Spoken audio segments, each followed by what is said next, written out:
கிளாஸ்ல வந்து பாத்தீங்கன்னா இந்த டெட் எக்ஸாம் கிளாஸ் தான் நம்ம பார்த்துட்டு இருக்கோம். அந்த டெட் எக்ஸாம் கிளாஸ்ல வந்து பாத்தீங்கன்னா சைக்காலஜி தான் நம்ம பார்த்துட்டு இருக்கோம். அந்த சைக்காலஜில யூனிட் 1 தான் நம்ம பார்த்துட்டு இருக்கோம். சரிங்களா? அந்த யூனிட் 1ல லாஸ்ட் கிளாஸ்ல வளர்ச்சியை பத்தி பார்த்தோம். இன்னைக்கு நம்மளுடைய கிளாஸ்ல பாத்தீங்கன்னா முன்னேற்றம் அந்த டாபிக் பத்தி தான் நம்ம பார்க்க போறோம். சரிங்களா? இப்ப இன்னைக்கு வந்து இந்த முன்னேற்றம் இந்த டாபிக்ல இருந்து தான் நம்ம கிளாஸ்ல ஜாயின் எல்லாத்துக்கும் நான் 1 மார்க் கொஸ்டின் அனுப்புவேன்.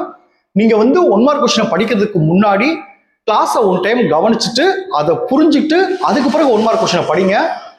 உங்களுக்கு ஈஸியாகவும் இருக்கும். தென் நீங்க புரிஞ்சு படிக்கிறதுக்கு உங்களுக்கு உதவியா இருக்கும். டெட் எக்ஸாம்ல வந்து இந்த சைக்காலஜியை பொறுத்தளவுக்கு கொஸ்டின் வந்து டோட்டலா இன்டைரக்டா கேட்பாங்க. ஸோ நீங்க புரிஞ்சு படிச்சா தான் அந்த கொஸ்டினை நீங்க ரீட் பண்ணி பொறுமையா ஆன்சர் கரெக்டாக கொடுக்க முடியும். சரிங்களா? ஸோ நீங்க வந்து கிளாஸை கவனிச்சுட்டு நான் அனுப்புன நோட்ஸை நீங்க பாருங்க. இப்போ வந்து இந்த முன்னேற்றம் இந்த டாபிக் நம்ம பார்க்கறதுக்கு முன்னாடி நம்மளுடைய இந்த டெட் எக்ஸாம் கிளாஸ்ல புதுசா ஜாயின் பண்றதுக்கு நிறைய பேர் கால் பண்றீங்க. நீங்க எப்படி ஜாயின் பண்ணணும்னா என்னுடைய மொபைல் நம்பர் 9159084262 இந்த நம்பருக்கு நீங்க கால் பண்ணுங்க. நம்முடைய கிளாஸ்ல நீங்க எப்படி ஜாயின் பண்ண சொல்லி நான் உங்களுக்கு டீட்டெயிலா சொல்லிடுவேன்.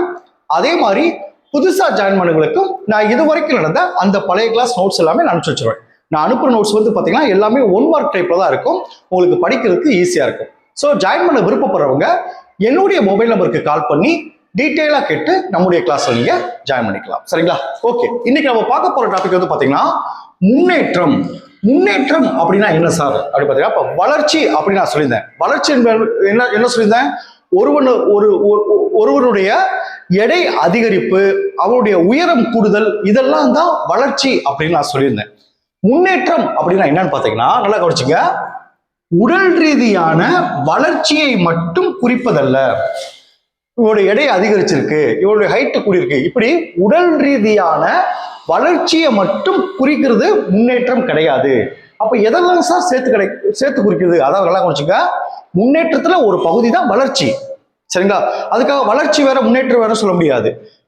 முன்னேற்றத்துல ஒரு படி தான் வளர்ச்சி. அதான் பாருங்க, உடல் ரீதியான வளர்ச்சியை மட்டும், அந்த வளர்ச்சியை மட்டும் சொல்லக்கூடாது. அதான் சொல்ல வராங்க, உடல் ரீதியான வளர்ச்சியை மட்டும் குறிப்பதல்ல அது. அப்ப அப்படி என்னன்னு பாத்தீங்கன்னா, அப்ப முன்னேற்றம் அப்படின்னு பாத்தீங்கன்னா அது ஒரு உடல் ரீதியான பாருங்க உருவம், அமைப்பு, செயல்பாடு, அறிவு, நடத்தை ஆகியவற்றில் ஏற்படும் ஒட்டுமொத்த நேர்மறை மாற்றத்தை குறிப்பதுதான் முன்னேற்றம். அப்ப முன்னேற்றம் என்பது வளர்ச்சியை மட்டும் குறிப்பதன்று. உருவம், அமைப்பு, செயல்பாடு, அறிவு, நடத்தை ஆகியவற்றில் ஏற்படும் ஒட்டுமொத்த நேர்மறை வளர்ச்சியை குறிப்பதுதான் முன்னேற்றம் எனப்படும். இப்போ உங்களுக்கு புரிஞ்சிருச்சா? அடுத்து பாருங்க, அப்ப முன்னேற்றம் அப்படின்ற வர்றதுல 3 முக்கியமான விஷயம் வரும். பாருங்க, வளர்ச்சி, உடல் வளர்ச்சி முன்னேற்றத்துக்கு முக்கியம்தான். சரிங்களா? வளர்ச்சி, அடுத்து முதிர்ச்சி, அடுத்து கற்றல். இந்த 3உடைய கூட்டு விளைவு தான் முன்னேற்றம். 1 மார்க் கொஸ்டின்ல கேட்பாங்க, வளர்ச்சி, முதிர்ச்சி, கற்றல், இந்த 3உடைய கூட்டு வளர்ச்சி கூட்டுவதுதான் முன்னேற்றம் அப்படின்னு சொல்லுவாங்க. சரிங்களா? அப்ப முன்னேற்றம் என்பது வளர்ச்சியை மட்டும் குறிப்பதன்று, முதிர்ச்சியை மட்டும் குறிப்பதன்று, கற்றலை மட்டும் குறிப்பதன்று, இந்த 3ஐயும் சேர்ந்து குறிப்பது தான் முன்னேற்றம். இப்போ உங்களுக்கு புரிஞ்சிச்சா?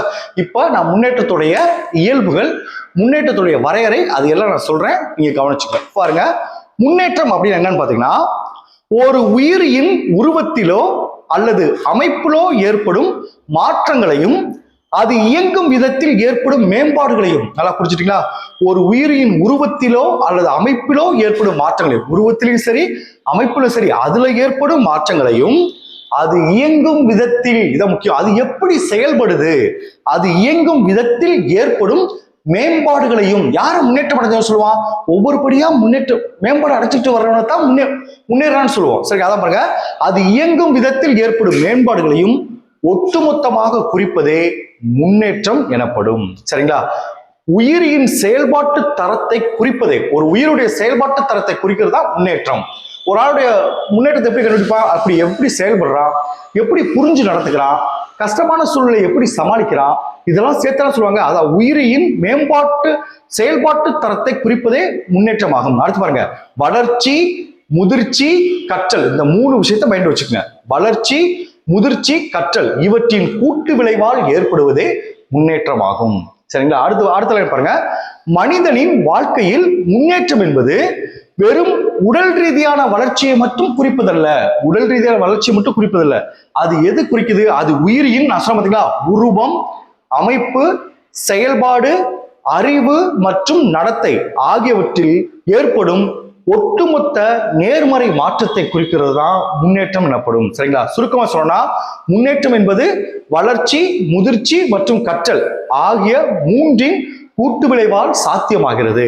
வளர்ச்சினா என்ன சார்? பாருங்க, இது ஆல்ரெடி சொன்னேன். இது உடலின் பாகங்களில் ஏற்படும் அளவாக்கம் சார்ந்த மாற்றம். உடலுடைய பாகங்கள்ல கை வளர்ந்திருக்கு, கால் வளர்ந்திருக்கு, இவன் உயரம் வளர்ந்திருக்கான், எடை கூடியிருக்கான், அது சொல்றாங்க. இது உடலின் பாகங்களில் ஏற்படும் அளவாக்கம் சார்ந்த மாற்றம். எடுத்துக்காட்டு பாருங்க, உயரம், எடை அதிகரிப்பு. அதாவது ஒரு குழந்தையின் கை விரல்கள் நீளமாவதும் தசைப்பகுதி விரிவடைவதையும் வளர்ச்சின்னு சொல்லுவாங்க. அப்போ முதிர்ச்சி என்ன சார்? அந்த உயிரியன் மரபணு சார்ந்த இயற்கையான, பாருங்க, உயிரியின் மரபணு சார்ந்த இயற்கையான உடலியல் மற்றும் நரம்பியல் வளர்ச்சி. இயற்கையான உடலியல் மற்றும் நரம்பியல் வளர்ச்சி. இதற்கு பயிற்சி தேவை, ஏன்னா அது இயற்கையாகவே வளருது. அந்த மாதிரி எடுத்துக்காட்டு பாருங்க, குழந்தையின் கால்களில் உள்ள நரம்புகளும் தசைகளும் வலுப்பெற்று தானாகவே எழுந்து நிற்கும் நிலையை அடைவது. தானாகவே அது விழுந்து எந்திரிச்சு நடக்குது பார்த்தீங்களா, அதைத்தான் முதிர்ச்சின்னு சொல்லுவாங்க.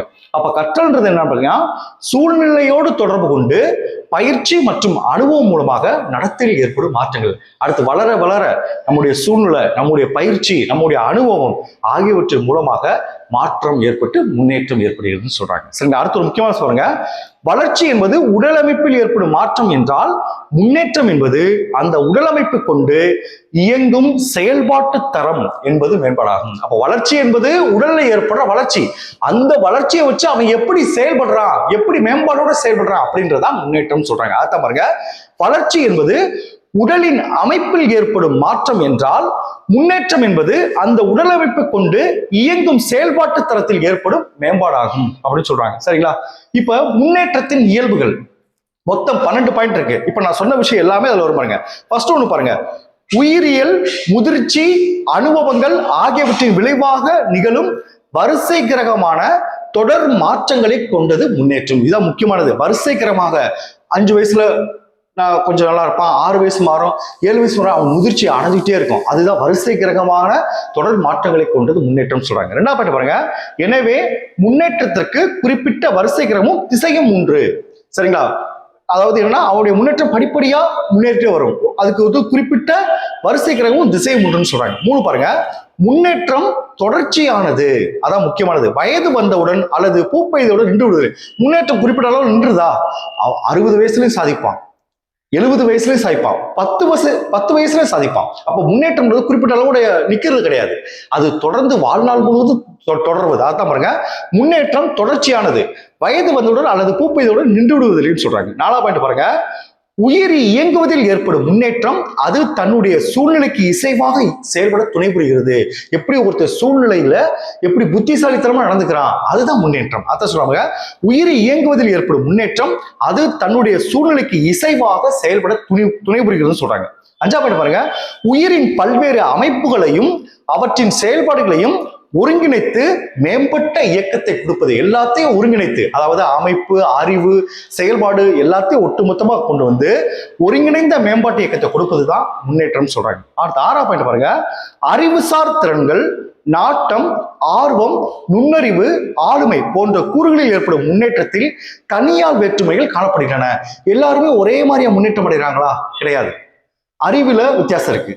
அதான் சொல்ல பாருங்க, ஒருவரது ஆர்வத்துல வேறுபாடு இருக்கும், நாட்டத்துல வேறுபாடு இருக்கும், அறிவுசார் திறன்கள்ல வேறுபாடு இருக்கும், நுண்ணறிவு, ஆளுமையில வேறுபாடு இருக்கும் போன்ற கூறுகளில் ஏற்படும் முன்னேற்றத்தில் தனியார் வேற்றுமைகள் காணப்படுகின்றன சொல்றாங்க. 7வது பாயிண்ட் பாருங்க, ஒருவரது பல வளர்ச்சி நிலைகளில் காணப்படும் முன்னேற்றம் ஒரே சீராக இருப்பதில்லை. ஒரு 10 வயசுல ஒருத்தர் நல்லா முன்னேற்றம் அடைஞ்சிருப்பான், ஒருத்தர் 10 வயசுல முன்னேற்றம் அடைஞ்சிருக்க மாட்டான், ஒருத்தர் 8 வயசுல கூட முன்னேற்றம் அடைஞ்சிருவான். அதாவது அதெல்லாம் என்ன சொல்ல வராங்கன்னா, அதாவது ஒருவரது பல வளர்ச்சி நிலைகளில் காணப்படும் முன்னேற்றம் ஒரே சீராக இருப்பதில்லை. ஆளாளுக்கு தனியார் வேறுபாடு மாறும். 10 வயசுல ஒருத்தர் டேலண்டா இருப்பான், 15 வயசுல ஒரு டேலண்டா இருப்பான், 20 வயசுல ஒருத்தர் டேலண்ட் இல்லாம கூட இருப்பான். அதான் சொல்றாங்க. அதான் உதாரணத்துக்கு கொடுக்குறாங்க. குள்ளமாக இருப்பவர்கள் கூட உடல் இயக்கத்தில் வலுவுடன் காணப்படுவார். குள்ளமா இருப்பான், ஆனா உடல் வலுவா இருப்பான். அதான் சொல்றாங்க. 9வது பாருங்க, முன்னேற்றம் ஒருவரது சூழ்நிலையால் பெரிதும் தீர்மானிக்கப்படுகிறது. அந்த பிரச்சனை வரும்போது அவனுடைய டேலண்டே வெளிப்படும். அதான் பாருங்க, முன்னேற்றம் ஒருவரது சூழ்நிலையால் பெரிதும் தீர்மானிக்கப்படுகிறது சொல்றாங்க. 10ஆம் பாயிண்ட் பாருங்க, முன்னேற்றம் தரத்தோடு தொடர்புடையதால் அதை துல்லியமாக அளக்க முடியாது. ஒருத்தர் அறிவாளி சொல்லலாம், அதை துல்லியமா சொல்ல முடியுமா? இப்போ வளர்ச்சி வந்து நம்ம சொல்லிடலாம், இவன் 122 சென்டிமீட்டர், இவன் 142 சென்டிமீட்டர், இவன் 50 கிலோ இருக்கான், இவன் 60 கிலோ இருக்கான், வளர்ச்சியை வந்து துல்லியமா அளவிடலாம். ஆனா முன்னேற்றம் தரத்தோடு தொடர்புடையதால் அதை துல்லியமாக அளக்க முடியாதுன்னு சொல்றாங்க. 11ஆம் பாயிண்ட் பாருங்க, முன்னேற்றம் பன்முகத்தன்மை கொண்டது. எல்லா இதுலயும் சேர்ந்ததுதான் முன்னேற்றம், அதான் பன்முகத்தன்மை கொண்டு சொல்றாங்க.